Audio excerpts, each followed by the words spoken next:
Welcome to Applied Wisdom, Literature for Living Better. Great to be here. So today we're doing a deep dive into a book that I think really hits home for a lot of us, especially if you're, focused on personal growth. It's Michael Bungay Stanier's The Advice Trap. Ah, yes, a fantastic one. It really makes you rethink how we interact, doesn't it? Yeah. Especially that impulse to, give advice. Exactly. That urge to jump in and help, or maybe, let's be honest, show we know something.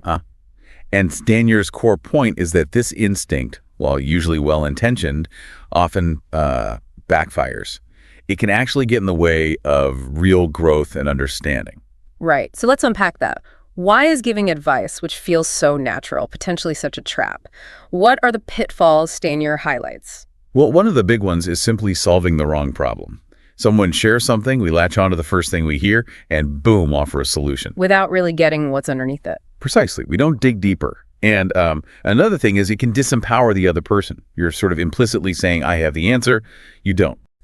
That makes sense. It doesn't really build their confidence or their own ability to figure things out. Exactly. It can create dependency. They start coming to you for every little thing instead of, developing their own resourcefulness. Which, ironically, probably increases our workload too, right? If we become the go-to answer person for everything. Absolutely. More dependency, less engagement from them because it wasn't their solution, and more on our plate. Stanier really challenges us. Just notice how quickly we jump in. So this leads into his concept of the advice monster. Tell us about that.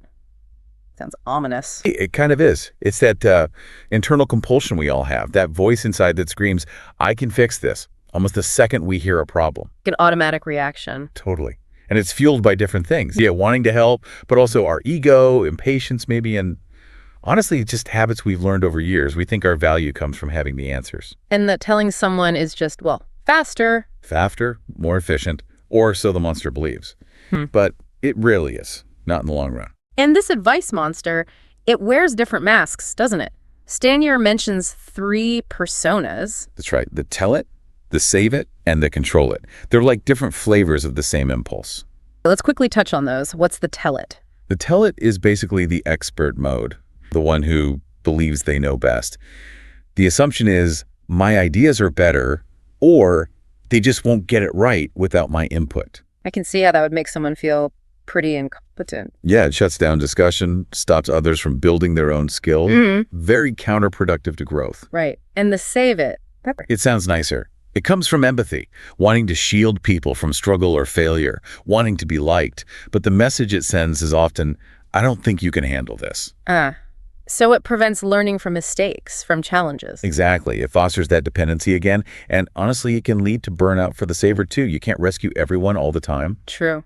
And the third one, control it. That's the micromanager persona.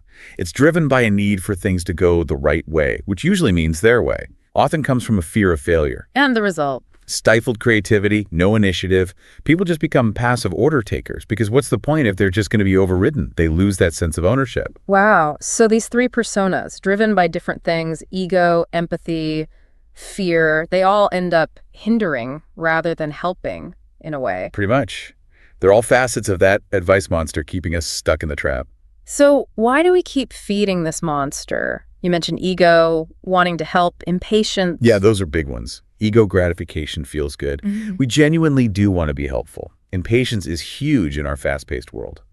Habits and social conditioning play a role too. We're often rewarded for having quick answers. And maybe sometimes fear of silence. We feel we need to fill the space with a solution. That too. Discomfort with just letting the problem sit there for a moment. All these things keep the advice monster well fed. And the ripple effect of all this advice giving, it's not just solving the wrong problem, is it? It's bigger. Oh, much bigger. You get suboptimal solutions because you didn't tap into collective wisdom.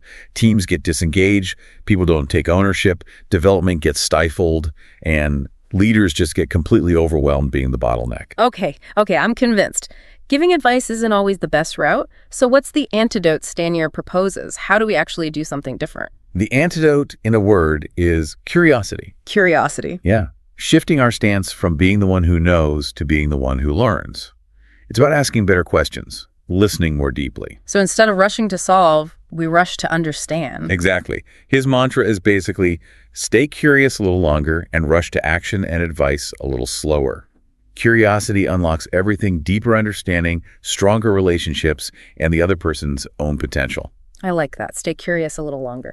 So how do we start doing that? What are some practical first steps to, like, tame the beast? Well, first is just awareness. Start noticing when your advice monster pipes up. What are your triggers? Which persona, tell it, save it, control it, tends to be your go-to? It's just noticing the pattern. Just noticing. And then a really simple but powerful tool is the strategic pause. He suggests literally just 5 seconds. 5 seconds. Yeah. Before you jump in with advice, take a breath. 5 seconds. It creates just enough space to choose a different response, a more curious one. That little gap could make all the difference. You can even mentally say, there's my advice monster, just to acknowledge it and create some distance. Pausing is good. And then in that space, we need something else to do, right? Stanier brings back those great questions from the coaching habit. He does. They are the tools for staying curious, like the door opener. What's on your mind? So simple, so open. Lets them set the agenda. Not assuming you know what the topic is. Exactly. And then the magic question, the AWE question. And what else? Yeah, AWE and what else? Because the first answer is rarely the only answer or the best one.